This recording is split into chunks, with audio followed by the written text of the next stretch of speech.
দৈনিক রাশিফল 11ই আগস্ট 2025 সোমবার। আজকে বেলা 1টা পর্যন্ত চন্দ্র শতবিশা নক্ষত্রে থাকবে, তারপরে অবস্থান করবে পূর্বা ভাদ্রপদ নক্ষত্র। দেবগুরু বৃহস্পতির নক্ষত্র অবস্থান করবে চন্দ্রমা, এবং এই চন্দ্রমার উপর দেবগুরু বৃহস্পতি আর শুক্রের যে জুতি রয়েছে তার মিলিত জুতির দৃষ্টির প্রভাব কিন্তু থাকবে এই দুটি গ্রহের উপর। রাহুর উপরেও থাকবে, চন্দ্রমার উপরেও থাকবে।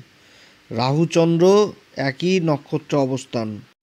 তো চন্দ্রমার এরকম অবস্থান, এছাড়া অন্যান্য গ্রহদের অবস্থান হচ্ছে রাশির মিথুন রাশিতে অবস্থান করছে দুই গুরু, দেবগুরু বৃহস্পতি এবং শুক্র।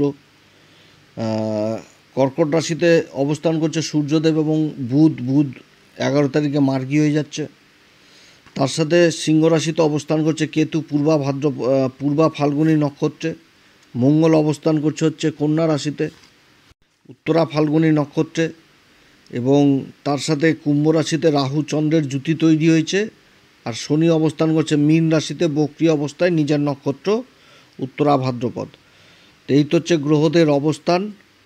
তো তুলা রাশি, বৃশ্চিক রাশি, ধনু রাশি, মকর রাশি, কুম্ভ রাশি, মীন রাশি, এই 6টি রাশি কোন দিক থেকে লাভবান, কোন দিক থেকে সাবধান, কোন বিশেষ উপাচার করবে, এগুলো সমস্ত কিছু আজকে তুলে ধরবো। সবার প্রথম বলবো হচ্ছে তুলা রাশি। তুলা রাশির ক্ষেত্রে চন্দ্রমা পঞ্চম ঘরে অবস্থান করছে। কর্মের ঘরের অধিপতি হয়ে পঞ্চম ঘরে অবস্থান। কেন্দ্র ত্রিকোণ রাজ্য এমনিতেই তৈরি হয়েছে, তবে রাহু সাথে রয়েছে, এবং এই চন্দ্র রাহুর জুতির উপর দেবগুরু বৃহস্পতির প্রভাব থাকছে। তো তুলা রাশির যদি শরীর স্বাস্থ্য নিয়ে সবার প্রথম বলি, শরীর স্বাস্থ্যের দিকে যথেষ্ট খেয়াল রাখতে হবে। প্রাণায়াম, যোগব্যায়াম অবশ্যই করতে হবে, কারণ শনি মঙ্গলের একটা সমসপ্তম যোগ রয়েছে। এবং তার সাথে যারা স্কিন ডিজিজে ভুগছেন, ত্বকজনিত সমস্যা, সূর্য যতদিন অশ্লের সাথে থাকবে ততদিন এই সমস্যাটা থাকবে, কারোর বেশি কারোর কম। ত্বকজনিত সমস্যা, তারপরে অ্যালার্জি, চুল পড়া, দাঁত, চোখ, মাইগ্রেন, এগুলো কিন্তু থাকবে সমস্যা, মানে কম আর বেশি আর কি। এদিকে যথেষ্ট খেয়াল রাখতে হবে, এবং খাওয়া দাওয়াও কিন্তু যথেষ্ট ঠিক টাইম টু টাইম করতে হবে। তুলা রাশির যদি শিক্ষার দিকটা বলি, তাহলে উচ্চশিক্ষার জন্য যথেষ্ট ভালো। উচ্চশিক্ষার জন্য যথেষ্ট ভালো তুলা রাশির ক্ষেত্রে। প্রেম ভালোবাসার জায়গাটাতেও একটা দ্বন্দ্বর পরিবেশ তৈরি হলেও ভালো অবস্থান, অর্থাৎ নিজেদের মধ্যে একটা আন্ডারস্ট্যান্ডিং, বুঝাপড়ি জিনিসটা উঠে আসবে। তুলা রাশির ক্ষেত্রে দাম্পত্যের জায়গাটা অতটা ভালো থাকবে না, দাম্পত্যের জায়গাটাতে একটু অসুবিধা থাকবে। আর কর্মভাগ্য নিয়ে যদি বলি, কর্মভাগ্যের যথেষ্ট সঙ্গ পাবে, কর্মে যথেষ্ট ভাগ্যের সঙ্গ পাবে, টার্গেট পূরণ করতে পারবে। কর্মক্ষেত্রে লাভের জায়গাটা যথেষ্ট ভালো দেখাচ্ছে, তবে মনের মধ্যে একটা অস্থিরতা বা আতঙ্ক, এই সমস্ত জিনিসও কাজ করবে। সেটাও কিন্তু মানে কি বলবো, যোগাযোগের মাধ্যমে, যে কোনো জায়গা থেকে মাল আসছে, মালপত্র যাতায়াতে যেরকম একটা হয় টেনশন, কখন গাড়ি আসবে, কখন মাল পৌঁছাবে, এই জিনিসটা যারা ব্যবসায়িকভাবে কাজ করছেন, এইগুলো টেনশন থাকবে, এবং এটা কিন্তু বৃদ্ধিও পাবে। তবে কাজ যথেষ্ট ভালো হবে, আয় ইনকামের সোর্স থাকছে। সরকারি বেসরকারি ক্ষেত্রে যারা কাজকর্ম করছেন, নিজেদের টার্গেটকে পূরণ করতে পারবে, তবে টেনশন অবশ্যই থাকবে। তুলা রাশির ক্ষেত্রে আজকের দিনে অবশ্যই হনুমান চল্লিশা, বজ্রংবাণ, শ্রীরাম সীতার প্রণাম মন্ত্র সহকারে পাঠ করবেন। ভোলে বাবার বিশেষ অভিষেক করবেন, মহামৃত্যুঞ্জয় মন্ত্র অন্তত 21 বার পাঠ করবেন। যে কোনো কাজ করতে গেলে পিতা মাতা উভয়ের আশীর্বাদ নেবেন। তুলা রাশির ক্ষেত্রে শুভ সংখ্যা হচ্ছে 6, শুভ রং হচ্ছে সাদা। আজকের দিনে যদি কোনো রকম নিবেশ উঠে আসে, তাহলে কথাবার্তা বলে রাখা যেতে পারে, নিবেশ আজকের দিনের জন্য নয়। বৃশ্চিক রাশির ক্ষেত্রে চন্দ্রমা চতুর্থ ঘরে অবস্থান করছে। চন্দ্রমা হচ্ছে ভাগ্যের ঘরের অধিপতি হয়ে চতুর্থ ঘরে অবস্থান করছে। বেলা 1টা পর্যন্ত রাহুর নক্ষত্রে থাকবে, তারপরে চলে আসবে গুরুর নক্ষত্রে, দেবগুরু বৃহস্পতির নক্ষত্রে, এবং দুই গুরুর জুতির প্রভাব চতুর্থ ঘরে থাকছে। তো রাহু চন্দ্রে একসাথে অবস্থান করছে, রাহুও তো পূর্বা ভাদ্রপদ নক্ষত্রে রয়েছে, তো একটা গ্রহণযোগের পরিবেশ তৈরি হয়েছে। কিন্তু এই গ্রহণযোগটা যথেষ্ট সাপোর্ট করবে, যথেষ্ট ভৌতিক সুখ বৃদ্ধি করবে, এবং তার সাথে কারোর সহায়তায় কোনো একটা ভালো মানে ভাইটাল কাজ জীবনে সাকসেস হয়ে যাওয়া, মানে পেয়ে যাওয়া, এক কথায় এই জিনিসটাও কিন্তু বুঝাচ্ছে। সেটা বন্ধুবান্ধব মহলের সহযোগিতা হতে পারে, কিংবা রাজনৈতিক নেতাদের সাহায্যে হতে পারে, কিংবা উচ্চপদস্থ কোনো অফিসারের সাহায্য হতে পারে, এটা কিন্তু বুঝাচ্ছে। তো যাই হোক, আলোচনার মাধ্যমে তুলে দেবো। তো বৃশ্চিক রাশির ক্ষেত্রে যদি শরীর স্বাস্থ্য নিয়ে বলি, শরীর স্বাস্থ্যের দিকে যথেষ্ট খেয়াল রাখতে হবে। প্রত্যেকদিনই একই কথা বলছি, যাই হোক, মঙ্গল শনির সমসপ্তম যোগ, শরীরচর্চা যথেষ্ট করতে হবে, প্রাণায়াম যোগব্যায়াম অবশ্যই প্রয়োজন রয়েছে, খাওয়া দাওয়ার দিকেও যথেষ্ট খেয়াল রাখতে হবে। পেটজনিত কিংবা গ্যাসের সমস্যা আজকের দিনে বৃদ্ধি পেতে পারে। তবে সূর্য বুধের জুতি রয়েছে, বুধ তো মার্গী হয়ে যাচ্ছে এবং সূর্য তো অস্ত্রের সাথেই পড়ে রয়েছে, তো স্কিনের প্রবলেম কিন্তু থাকবে। যাদের রয়েছে তাদের হয় বেশি, আর যাদের মানে হচ্ছে তারা কিন্তু অবশ্যই কোনো মেডিকেলের ডাক্তারের অবশ্যই চিকিৎসা নেবেন, না তো কিন্তু এগুলো কিন্তু আরও বৃদ্ধি পাবে। কারণ এরপরে কিন্তু সূর্য কেতুর সাথে অবস্থান করবে এই পরবর্তী গোচরে, অর্থাৎ নিজের শরীরের দিকে যথেষ্ট খেয়াল রাখতে হবে বৃশ্চিক রাশিকে। শিক্ষার দিক থেকেও যথেষ্ট ভালো উন্নতি করতে হবে, কিন্তু পরিশ্রম করতে হবে। শিক্ষার ব্যাপারে যথেষ্ট পরিশ্রমের ব্যাপার রয়েছে। যত পরিশ্রম করবে শিক্ষার ব্যাপারে, যত লেবার দিবে, তত কিন্তু উন্নতি চরম শিখরে পৌঁছাবে। কারণ গুরু আর শুক্রের জুতি রয়েছে অষ্টম ঘরে, গভীর জ্ঞানের ঘরে। তো যত ফোকাস রাখবে পড়াশোনার দিকে তত এগোতে পারবে। প্রেম ভালোবাসার জায়গা অতটা ভালো নয়। প্রেম ভালোবাসার জায়গাতে একটা মানে বিপরীত অবস্থান থাকবে। শনি আর মঙ্গলের সমসপ্তম যোগ তৈরি হয়ে গেছে। দাম্পত্য জীবন মোটের উপর ভালো থাকবে, এবং বিগত দিনে যদি বাড়িতে অশান্তি গণ্ডগোল হয়ে থাকে, সেই অশান্তি গণ্ডগোলের একটা মীমাংসার পরিবেশ তৈরি হবে। কর্মভাগ্য নিয়ে যদি বলি, যথেষ্ট ভাগ্য ভালো এই বৃশ্চিক রাশির। কর্মক্ষেত্রে ভাগ্যের সঙ্গ যথেষ্ট পাবে। সরকারি বেসরকারি কর্মচারীরাও পাবে, নিজেদের টার্গেটকে পূরণ করতে পারবে। যারা ব্যবসায়িক মানুষ তারাও যথেষ্ট ইনকামের সোর্স তাদের জীবনেও থাকবে। আজকে কোনো গুরুত্বপূর্ণ কাজ কারোর দ্বারা বা কারোর সহায়তায় মানে পূর্ণ হতে পারে। এই দিকটা কিন্তু বৃশ্চিক রাশির ক্ষেত্রে উঠে আসছে। বৃশ্চিক রাশির ক্ষেত্রে অবশ্যই বলবো আজকের দিনে হনুমান চল্লিশা, বজ্রংবাণ, শ্রীরাম সীতার প্রণাম মন্ত্র সহকারে পাঠ করতে, ভোলে বাবার বিশেষ উপাসনা করতে, বিশেষ অভিষেক করতে মহামৃত্যুঞ্জয় মন্ত্র অন্তত 21 বার পাঠ করবেন। শুভ সংখ্যা হচ্ছে বৃশ্চিক রাশির ক্ষেত্রে 9 এবং শুভ রং হচ্ছে হলুদ। ধনুরাশির ক্ষেত্রে চন্দ্রমা তৃতীয় ঘরে অবস্থান করছে, রাহুর সাথে জুতি। রাহু চন্দ্রমা একই নক্ষত্র, গুরুর নক্ষত্র অবস্থান করছে, পূর্বা ভাদ্রপদ নক্ষত্রে, এবং দেবগুরু বৃহস্পতি ও শুক্রের মিলিত জুতির দৃষ্টি পড়ছে রাশির উপর। দিনটি যথেষ্ট ভালো। যোগাযোগের দিকে ব্যাপক উন্নতি, যোগাযোগের ব্যাপারে ভালো উন্নতি হবে। যে কোনো যোগাযোগ, কাগজপত্র হোক, ডকুমেন্টেন্সি হোক, সমাজে উঠা বসা, এগুলো কিন্তু যথেষ্ট সফলতা মানে একটা উন্নতির জায়গা, একটা ভালো পরিবেশ তৈরি হচ্ছে এই ধনুরাশির ক্ষেত্রে। তো ধনুরাশির ক্ষেত্রে যদি শরীর স্বাস্থ্য নিয়ে সবার প্রথমে বলি, তো শরীর স্বাস্থ্যের দিকে যথেষ্ট খেয়াল রাখতে হবে।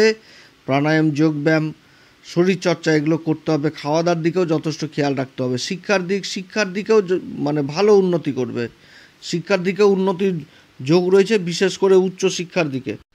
ধনুরাশির ক্ষেত্রে প্রেম ভালোবাসার জায়গাটা বিগত দিনে যে অশান্তি গণ্ডগোল হয়ে আসছিল তার কিন্তু একটা মিউচুয়াল হওয়ার সম্ভাবনা থাকছে, বা একটা ইগো বা একটা ক্রোধ, অহংকার, জেদ, এগুলোর অবসান ঘটবে। একটা ভালো পরিবেশ তৈরি হচ্ছে প্রেম ভালোবাসার জায়গাটাতে।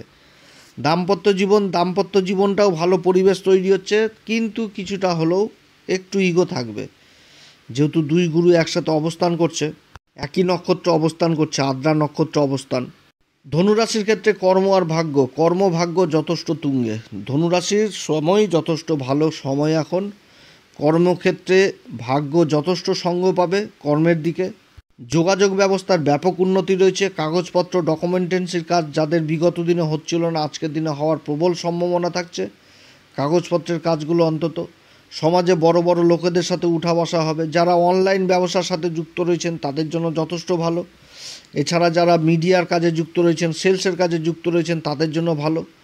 এছাড়া যারা ব্যবসায়িক মানুষ, যেই কর্মেই ব্যবসা করুক, যথেষ্ট ভালো সময়। ইনকামের যথেষ্ট গ্রোথ অবশ্যই রয়েছে। আজকের দিনে অবশ্যই হনুমান চল্লিশা, বজ্রংবাণ, শ্রীরাম সীতার প্রণাম মন্ত্র সহকারে পাঠ করবেন। এছাড়া ভোলে বাবার বিশেষ উপাসনা করবেন।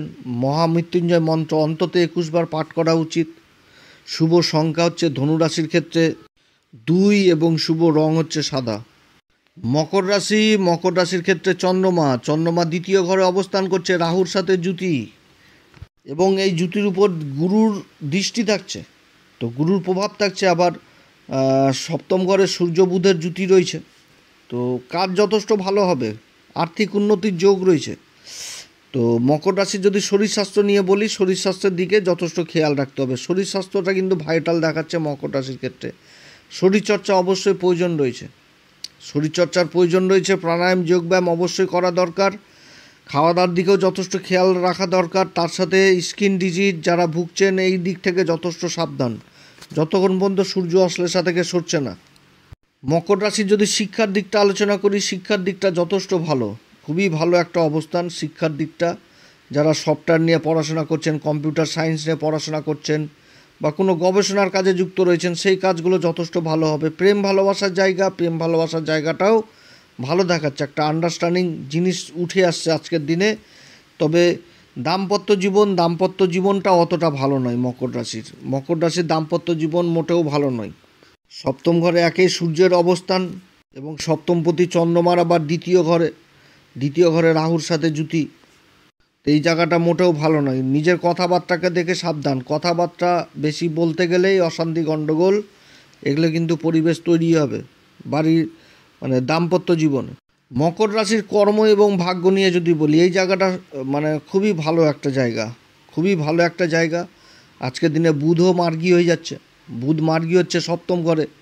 কর্মক্ষেত্রে বিশেষ উন্নতি, নিজের কাজকে যতই একটা পরিবেশ খারাপ থাকুক নিজের কাজকে যথেষ্ট এগিয়ে নিয়ে যেতে পারবে এবং সফলতা পাবে। সরকারি বেসরকারি কর্মচারী যারা রয়েছেন তারাও বিশেষ সুবিধা পাবে, নিজের টার্গেটকে পূরণ করতে পারবে। ব্যবসায়িক মানুষরা তারাও নিজেদের দিক থেকে যথেষ্ট ভালো উন্নতি করতে পারবে, আর্থিক উন্নতির যোগ রয়েছে। যোগাযোগ ব্যবস্থার জায়গাটা দারুণ উন্নতি হবে। অর্থাৎ মকর রাশি যে পুরুষার্থটা করবে, যে পরাক্রমটা করবে, তার মেন জিনিসটাই কিন্তু অর্থ উঠে আসছে এখন। খুবই একটা ভালো একটা জিনিস উঠে আসছে যে সপ্তম ঘরে বুধ মার্গী হয়ে যাচ্ছে, ভাগ্যের ঘরের অধিপতি মার্গী হয়ে যাচ্ছে সপ্তম ঘরে, রাশির উপর দৃষ্টি দিচ্ছে। তো বুধ হচ্ছে কি ব্যবসার কারক, ম্যানেজমেন্টের কারক, চতুরতার কারক, স্মরণশক্তির কারক। এই যে সূর্যের সাথে বুধের জুতিটা তৈরি হয়েছে, সূর্য তো বুধেরই নক্ষত্রে থাকছে, আবার বুধ কিন্তু পুষ্যাতে থেকে মার্গী হচ্ছে। তো এই জিনিসটাতে কী হবে, ব্যাংকিং সেক্টর, ফাইন্যান্স ডিপার্টমেন্ট এগুলোর দিকে বিশেষ উন্নতির যোগ রয়েছে। প্রমোশন হওয়ার প্রবল সম্ভাবনার যোগ তৈরি হয়ে গেছে মকর রাশির ক্ষেত্রে। মোট কথা ভালো সময় তৈরি হচ্ছে মকর রাশির ক্ষেত্রে। আজকের দিনে অবশ্যই হনুমান চল্লিশা, বজ্রংবাণ, শ্রীরাম সীতার প্রণাম মন্ত্র সহকারে পাঠ করবেন এবং ভোলে বাবার বিশেষ উপাসনা করবেন। বাবার মৃত্যুঞ্জয় মহামৃত্যুঞ্জয় মন্ত্র অন্তত 21 বার পাঠ করা উচিত এবং তার সাথে সূর্যদেবকে অবশ্যই অর্ঘ্য দিবেন। যে কোনো কাজ করতে গেলে পিতামাতার উভয়ের আশীর্বাদ নেবেন। আজকের দিনে অবশ্যই যদি কোনো ক্ষেত্রে ইনভেস্টের ব্যাপার উঠে আসে, নিবেশ করার ব্যাপার উঠে আসে, তাহলে অবশ্যই করতে পারেন। তবে অভিজ্ঞ লোকের পরামর্শ অবশ্যই নেবেন, কারণ রাহুর সাথে চন্দ্রমার জুতি রয়েছে, ভ্রম কিছুটা হলেও তৈরি করে দিবে। তো সেই জায়গাটা ক্লিয়ার করার জন্য অবশ্যই অভিজ্ঞ লোকের পরামর্শ নেবেন। শুভ সংখ্যা হচ্ছে মকর রাশির ক্ষেত্রে 5 এবং শুভ রং হচ্ছে হালকা সবুজ। কুম্ভ রাশির ক্ষেত্রে চন্দ্রমা অবস্থান করছে রাশির উপর, রাহুর সাথে জুতি তৈরি করেছে। তো দেবগুরু বৃহস্পতি শুক্র অবস্থান করছে পঞ্চম ঘরে, তাদের মিলিত জুতির দৃষ্টির প্রভাবও পড়ছে এই জুতির উপর অর্থাৎ রাশির উপর। তো কুম্ভ রাশির যদি শরীর স্বাস্থ্য নিয়ে আলোচনা করি, তো শরীর স্বাস্থ্যে বলবো সবার প্রথমে যে শনি আর মঙ্গলের সমসপ্তম যোগ, প্রাণায়াম যোগ ব্যায়াম অবশ্যই করা প্রত্যেক দিন প্রয়োজন। এবং সূর্য বুধের জুতি ষষ্ঠ ঘরে, সূর্য তো অশ্লের সাথে অবস্থান করছে, স্কিন প্রবলেম থাকবে। এছাড়া নিজের খাওয়া দাওয়ার দিকেও যথেষ্ট খেয়াল রাখতে হবে কুম্ভ রাশিকে।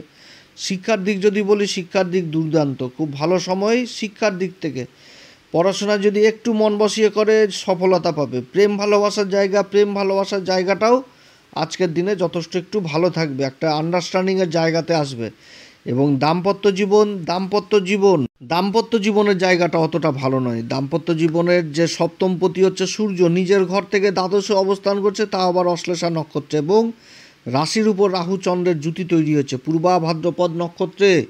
নক্ষত্রটা তো যথেষ্ট ভালো, পূর্বা ভাদ্রপদ নক্ষত্র সৌভাগ্যশালী নক্ষত্র, কিন্তু সপ্তমপতি হয়ে গেছে দ্বাদশে, তাও আবার অশ্লেষা নক্ষত্রে থাকলে দাম্পত্যের জায়গাটা অতটা ভালো থাকে না। তো যাই হোক, রাশির উপর দেবগুরু বৃহস্পতি শুক্রের জুতির দৃষ্টি পড়ছে, থাকবে দাম্পত্য জীবনে অশান্তি গণ্ডগোল থাকলেও একটা মিল মহব্বতের জায়গা উঠে আসছে। কর্ম আর ভাগ্য নিয়ে যদি বলি, কর্মের জায়গাটা কুম্ভ রাশির ক্ষেত্রে আছে এবং ভাগ্য সঙ্গ যথেষ্ট পাবে, কিন্তু আজকে দিনে ঋণ নিয়ে কাজ করা উচিত না, কারো কাছ থেকে ঋণ নিয়ে কাজ করা উচিত না, কিংবা ঋণ দেওয়াও উচিত না। রাশির উপর চন্দ্রমা অবস্থান করছে, ষষ্ঠ ঘরের অধিপতি হচ্ছে চন্দ্রমা, রাহুর সাথে জুতি তৈরি করেছে। মানসিক অশান্তি অবশ্যই দিবে, কিন্তু সফলতা অবশ্যই থাকবে। তবে ঋণ বহির্ভূত, ঋণ দিয়ে কোনো কাজ করলে অসুবিধায় পড়তে হবে। তবে কুম্ভ রাশির ক্ষেত্রে যতই সংঘর্ষের পরিবেশ থাকুক, অবশ্যই ইনকাম অবশ্যই থাকবে এবং অবশ্যই এগিয়ে যেতে পারবে, যতই রকম প্রতিরোধ তৈরি হোক। কুম্ভ রাশির ক্ষেত্রে আজকে হনুমান চল্লিশা, বজ্রংবাণ, শ্রীরাম সীতার প্রণাম মন্ত্র সহকারে অবশ্যই পাঠ করবেন। ভোলে বাবার বিশেষ উপাসনা করবেন, অন্তত 21 বার মহামৃত্যুঞ্জয় মন্ত্র পাঠ করবেন। শুভ সংখ্যা হচ্ছে কুম্ভ রাশির ক্ষেত্রে 6 এবং শুভ রং হচ্ছে সাদা। মীন রাশির ক্ষেত্রে চন্দ্রমা দ্বাদশ ঘরে অবস্থান করছে, রাহুর সাথে জুতি, বেলা 1টা পর্যন্ত থাকবে হচ্ছে শতবিশা নক্ষত্রে, তারপরে চলে আসবে পূর্বা ভাদ্রপদ নক্ষত্রে। দেবগুরু বৃহস্পতির নক্ষত্রে আসবে বেলা 1টার পর, আর 1টা পর্যন্ত রাহুর নক্ষত্রে থাকবে। এবং চন্দ্রমা এবং রাহুর উপর 2 গুরুর প্রভাব থাকছে, রাশির উপর শনি আর সপ্তমে মঙ্গল, সমসপ্তম যোগ। মীন রাশির ক্ষেত্রে যদি শরীর স্বাস্থ্য নিয়ে আলোচনা করি, অবশ্যই শরীর স্বাস্থ্যের দিকে যথেষ্ট খেয়াল রাখতে হবে। শরীর চর্চা, প্রাণায়াম, যোগ ব্যায়াম অবশ্যই প্রয়োজন রয়েছে। আবহাওয়াজনিত অসুখ বিসুখ হওয়ার প্রবল সম্ভাবনা থাকছে। স্কিন জাতীয় প্রবলেম যাদের রয়েছে তারা বিশেষ সাবধান। মাইগ্রেন যাদের রয়েছে তারা বিশেষ সাবধান। মীন রাশির যদি শিক্ষার দিকটা আলোচনা করি, শিক্ষার দিকটা যথেষ্ট ভালো দিক। উচ্চশিক্ষা হোক কিংবা প্রাথমিক শিক্ষা হোক, এদিক থেকে যথেষ্ট ভালো পাবে। প্রেম ভালোবাসার জায়গা অতটা ভালো নয়। প্রেম ভালোবাসার জায়গাটাতে একটা পর্দার মতন কাজ করবে। দাম্পত্য জীবনটাও কিন্তু অতটা ভালো নয়, একটা অশান্তি গণ্ডগোলের পরিবেশ থাকবে। কর্ম এবং ভাগ্যের জায়গাটা যথেষ্ট ভালো থাকবে। বিদেশ সংক্রান্ত কাজগুলো যথেষ্ট ভালো হবে। যারা বিদেশি কোম্পানিতে কাজ করছেন বা চেষ্টা করছেন, সেই কাজগুলোতে সাকসেস পাবার প্রবল সম্ভাবনা থাকছে, কিংবা যারা ইম্পোর্ট এক্সপোর্টের কাজগুলোর সাথে যুক্ত রয়েছেন, এই কাজগুলো যথেষ্ট ভালো হবে, টেনশন মুক্ত হবে। এছাড়া যারা সরকারি বেসরকারি কর্মচারী তাদের ক্ষেত্রেও ভালো, যারা আবার ব্যবসায়িক মানুষ তাদের ক্ষেত্রেও যথেষ্ট ভালো। তবে সংঘর্ষ অবশ্যই থাকবে। রাহুর সাথে চন্দ্রমার জুতি হয়েছে, রাহু যতই ভালো অবস্থানে থাকুক একটি পাপী গ্রহ, মানসিক টেনশন এগুলো থাকবে। তো যাই হোক, নিজের কথাবার্তার দিকেও যথেষ্ট খেয়াল রাখতে হবে এই মীন রাশিকে। মীন রাশি আজকের দিনে কোন উপাচার করবে? হনুমান চল্লিশা, বজ্রংবাণ, শ্রীরাম সীতার প্রণাম মন্ত্র সহকারে পাঠ করবেন। এছাড়া ভোলে বাবার বিশেষ উপাসনা করবেন। মহামৃত্যুঞ্জয় মন্ত্র অন্তত 21 বার পাঠ করা উচিত। মীন রাশির ক্ষেত্রে শুভ সংখ্যা হচ্ছে 2, শুভ রং হচ্ছে সাদা। নিবেশ যদি করতে হয় ব্যবসা বা নিজের কর্মক্ষেত্রে, অবশ্যই কিন্তু অভিজ্ঞ লোকের পরামর্শ নেওয়ার প্রয়োজন রয়েছে। আপনারা সবাই ভালো থাকেন। এরপরে আবার আসবো একটি নতুন পর্ব নিয়ে। নমস্কার, ধন্যবাদ।